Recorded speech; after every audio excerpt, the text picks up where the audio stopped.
Hi, everyone. So today, Julia, Marissa, and I are going to be analyzing how transformational leadership can be effective in managing childhood obesity rates. Here's an overview of what we're going to be discussing today. Our goals for today are to use transformational leadership as an approach to increase communication and prevent conflict while implementing a school-based obesity prevention program. Over 14 million children and adolescents are affected by obesity. Prevalence rates begin at 19.3% between ages 2 to 5 and increase to 21.2% by age 19. However, certain groups are even more at risk, supporting the idea that social determinants of health are at play here. Prevalence rates are 25.6% for Hispanic children, 24.2% for non-Hispanic Black children, 16.1% for non-Hispanic white children, and 8.7% for non-Hispanic Asian children. These disparities cross more than just racial and ethnic boundaries. Prevalence rates are only 10.9% for children from high-income families and between 18 to 20% for children from low or middle-income families. One program, Project Healthy Schools, focuses their vision on 5 key goals to incorporate into pre-existing school routines. Here's a video explaining their approach. When we looked at factors that were related to obesity that occurred among both the boys and the girls, 2 things stood out. One was TV time, so more television time, more risk for obesity. Kind of makes sense. And then school lunches. So if boys and girls reported eating school lunches frequently, they were also more likely to be heavier and to be obese. Project Healthy Schools is a collaboration that's main foundation is a curriculum that schools can incorporate into their wellness curriculum or science curriculum. What we try to do is have them teach a curriculum that's based on 5 goals that really center around healthy behaviors. So eating more fruits and vegetables, more healthy beverage choices, less fried foods, saturated fat foods, more physical activity. Doesn't have to be sports, but just getting out there and moving, and less screen time. I think the main message is, to me as a parent and a clinician, is to recognize healthy behaviors in school, work with your kids to make sure that they continue these outside of school. We're not going to be there all the time for our kids, so we want them to develop the skills needed to make choices. Using the transformational leadership theory, we have proposed 2 potential solutions for school-based programming.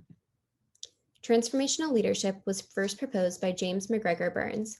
He posited that leaders and followers are inseparable and their motivation impacts goal achievement. With a focus on ethics, values, emotions, standards, and goal setting, he proposed this theory as a method of changing or transforming people. This style is often discussed in contrast with transactional leadership, which focuses on the task and exchange between rewards and consequences. On the other hand, transformational leadership hinges upon commitment to achieving an organization's goal. It has 4 main components: idealized influence, inspirational motivation, intellectual stimulation, and individualized consideration. Idealized influence is when leaders promote self-efficacy through cognitive, emotional, and moral factors. Self-efficacy is an individual's belief in their ability to perform tasks successfully. Leaders bolster this by demonstrating by example. Inspirational motivation is when leaders articulate a vision and attempt to inspire followers and contribute to the organizational goals. Psychological well-being affects followers' ability to internalize their goals.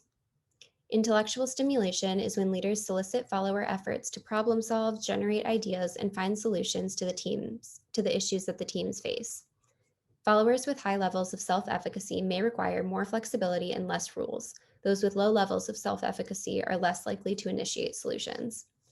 Individualized consideration is when leaders identify the strengths of their followers and aim towards self-actualization of the followers by delegating tasks according to individual ability. They align the individual's self-development goals with the needs of the organization. They challenge followers to work as a team and communicate with the team to problem solve. This theory aligns with the model of human occupation. It has 4 primary conceptual areas: volition, habituation, performance capacity, and the environment. Volition is the act of willing, choosing, and resolving. It is composed of personal causation, or the knowledge of one's abilities, values, or what someone finds important and meaningful, and interests, or what someone finds enjoyable or satisfying. When deciding task assignment, leaders align personal capacity and self-efficacy to increase the likelihood that followers will want to complete the assigned tasks and will derive satisfaction from doing so. This concept aligns with inspirational motivation because leaders tap into followers' interests, inspiration, and drive. It also aligns with idealized influence because leaders promote self-efficacy via purposeful and positive actions that lead to the desired outcome. Habituation encompasses the semi-automatic patterns of behavior that people engage in that are linked to specific settings or circumstances. It's composed of roles, routines, and habits. Roles are internalized and based on socialization. They are defined by both the physical setting and social expectations. This concept aligns with idealized influence because leaders promote self-efficacy via positive and goal-oriented patterns of behavior, attitude, and actions. Performance capacity is the objective physical and mental capacity to perform tasks, or one's ability to engage with the leader through intellectual stimulation. This concept aligns with intellectual stimulation because leaders engage with followers physically and cognitively to develop innovations and achieve organizational goals. Lastly, the environment is both the physical and sociocultural setting within which activity occurs. It includes the space, objects, or social expectations and can either support or hinder leaders and followers' ability to engage. This concept encompasses the total of leader and follower relations. The physical and sociocultural environment either supports or detracts from their ability to achieve goals. All of the MOHO components relate to individualized consideration because leaders find ways to provide opportunities for followers to achieve their specific desired goals. Based on our leadership assessment, our styles were systematic, considerate, and spirited. Systematic leaders excel in situations that require careful planning, accuracy, and objective analysis, but they can leave followers feeling overly criticized. This style would be beneficial in objective analysis of nutrition and ensuring no environmental contributors to access of healthy foods or safe fitness activities are overlooked. They would succeed in long-term program development, but may struggle in the day-to-day flexibility required after that overall vision is established. Considerate leaders can accommodate everyone, which corresponds to individualized consideration, and provide a sense of reassurance in changing times, which corresponds to idealized influence and habituation. Often, they can be overly permissive and may not provide enough challenge in terms of intellectual stimulation. Spirited leaders create a fun atmosphere, which corresponds to individualized consideration. They rally support, which corresponds to inspirational motivation, and they generate enthusiasm, which corresponds to inspirational motivation. They can also be indecisive, so they may struggle to articulate a coherent and clear vision to their followers. Hi, everybody. So our first solution to our proposed scenario is childhood obesity prevention and fitness promotion programming. So this solution would focus on individual focus groups with the administration, parents, and teachers in this school district. So according to Dunbar and Winston, transformational leadership involves the commitment to a shared vision and goals for an organization or unit, challenging them to be innovative problem solvers and developing followers' leadership capacity via coaching, mentoring, and provision of both challenges and support. This solution will utilize these principles to create focus group-based programming for school administration, teachers, and parents. The programming will first focus on developing unified and defined goals that will be shared as a school community to increase communication and eliminate the possibility for any discrepancies. This is important just in relation to the communication barriers that were mentioned in the prompt. So the school should have clear-cut issues defined and certain goals that they would like to target together. It's also very important that the group is thinking and acting as a sort of unit during this process. They can even post these goals around the school or any other area in the community that they want to be reminded about, just so everybody is functioning together. Because transformational leadership theory involves motivation of others by idealized influence, the occupational therapist can work with the group to build their sense of self efficacy and change their cognitive and emotional mindsets to lead by example for the children. This may involve the discussion of any barriers or supports that may exist in the community that may prohibit or facilitate the community members when helping with healthy options and exercise opportunities for their children, and any possible solutions that can be developed as a unit. The occupational therapist can also use intellectual stimulation as a leader to provide the group with evidence regarding current trends in childhood obesity and how this can affect their children's social, emotional, and physical well-being in the long term. The OT can also use individualized consideration to determine how the school, with its own unique physical and social environment, can incorporate increased fitness opportunities and exercise chances throughout the day. According to the AOTA, there are 3 levels of intervention regarding childhood obesity: promotion, prevention, and intensive.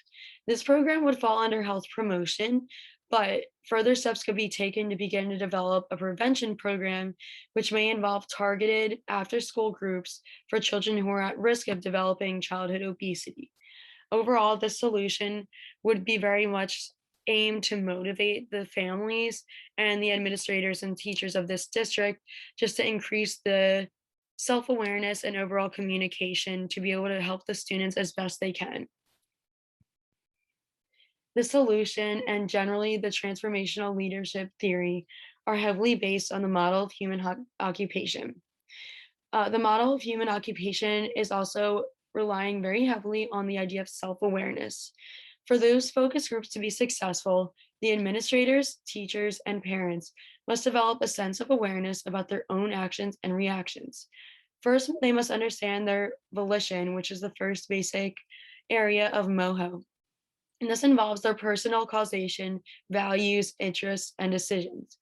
In order to lead by example, they should consider what are the things that they value or feel are important for themselves or even for their children.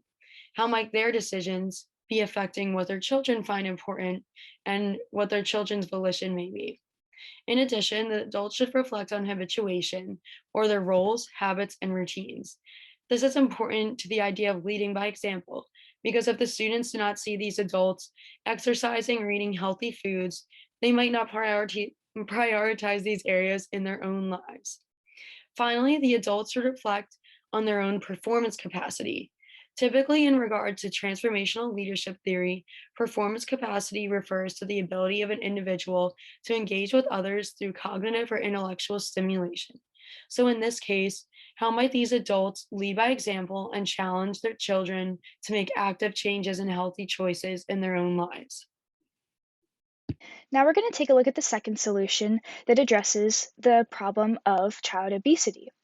In this second solution, it is going to include a nutrition information session that centers around healthy cooking and healthy eating. So for solution 2, we are going to use the transformational leadership theory to demonstrate by example and inspire to contribute to achievable goals by having occupational therapists, administration, and cafeteria staff work together with children and parents in a healthy cooking class. This class can take place after school or at a time that is most accessible to both children and parents. This information session will teach parents and their children together how to pack healthier lunch options and prepare simple, quick, and healthy meal options that can be used for breakfast before school, to take in school lunches, or for dinner after school. Additionally, this information session will also show parents how to shop for healthy and affordable options when they're at the grocery store, keeping school lunches in mind when they're looking at foods to buy for their children. Also, we're going to provide parents with a lot of self-efficacy to be able to look at food labels themselves and be able to read nutrition information and decipher whether or not the foods they're buying are actually healthy or not. Another thing that we can focus on is OT can also work with the administration and staff at the school to provide healthier options at the school. This can include school lunches and by putting healthier options in school vending machines for children to select. Now, taking a look at some models and theories that support this intervention, one that stands out in particular is MOHO. Some things that MOHO looks at that are also addressed within these solutions include, first and foremost, self-efficacy, which is also a huge part of the transformational leadership theory. With self-efficacy, we can look at self-efficacy when cooking healthy meals, whether it be the parents or including the children, if they're old enough and capable to be able to cook along with their parents, teaching them skills to make healthy meals. Also, self-efficacy, as we mentioned before, with reading food labels and stuff for the parents when they are shopping for food for their kids. Also, self-efficacy comes into play when we're teaching kids to make good choices for themselves, such as selecting healthy lunch options or selecting healthy options out of the school vending machines. Also, we can take a look at the strengths and weaknesses that come along with trying to eat healthy. These can be person and environmental strengths and weaknesses that come along with things that the children may face at home, things that the children face at school, and what goes on in the world around them. Furthermore, we're going to take a look at goals, which is a huge aspect of MOHO. So the overarching goal is eating healthier and reducing obesity. But the goals can be broken down into more minute goals that can also be tackled at easier paces, such as first starting with how we can have the school come up with goals that can help the parents and children then come up with goals themselves. Additionally, we also want to take a look at roles, which is also addressed under MOHO. Roles are important because we consider who is packing the lunches, cooking for the family, and who does the shopping. Mostly the parents do these things, but if we can also give children a role in packing their own lunches, helping their parents cook for the family, and helping their parents pick out healthy food options at the store, this is a big impact because children start to take on the responsibility having these roles, looking more into what is healthy, and they consider it then whenever they go out on their own. Environmental supports and barriers are another big thing to look at because we must consider if the children, parents, and school district are located in an area where there is a food desert. Habituation, another part of MOHO, is also a huge thing to consider with this solution because we want healthy snacks to be tied into the children's daily routine. We can start this by implementing healthy snack options at lunch and the healthy snacks in the vending machines at school, and then we can teach parents how to carry this over so healthy snacks are also tied into the routine for the children once they're at home. Here are some questions we wanted you to consider during your reflection of our presented scenario, solutions, and leadership theory. First, how does the Jefferson environment influence your ability to make healthy choices on a daily basis? Second, as future OTs, how can you ensure your vision and goals are authentic? And lastly, how do you think an OT could contribute to a pre-established program like Project Healthy Schools, which is described in the YouTube video we showed? For some general closing thoughts, we thought that transformational leadership aligned well with the key tenets of occupational therapy, such as client-centeredness, environmental analysis, active collaboration, and the inspiration of hope. Other approaches, like transactional leadership, may be beneficial for early on garnering of support, but after you have that overall vision established, transformational leadership can be a great way to get team members on board. Here are some additional resources you can use to either evaluate your own health literacy or to provide to future clients as a means of bolstering their idealized influence by promoting self-efficacy, their inspirational motivation by articulating clearly your focus on health and nutrition, their intellectual stimulation by soliciting their efforts, and their individualized consideration based on the identification of individual strengths and weaknesses that come from the results of the quizzes. Thanks so much for joining us to learn about how the theory of transformational leadership can guide us as occupational therapy professionals in addressing childhood obesity within the school systems. And here are our references in case you'd like to look into any of this information further. Don't hesitate to reach out on the discussion board if you have any additional questions.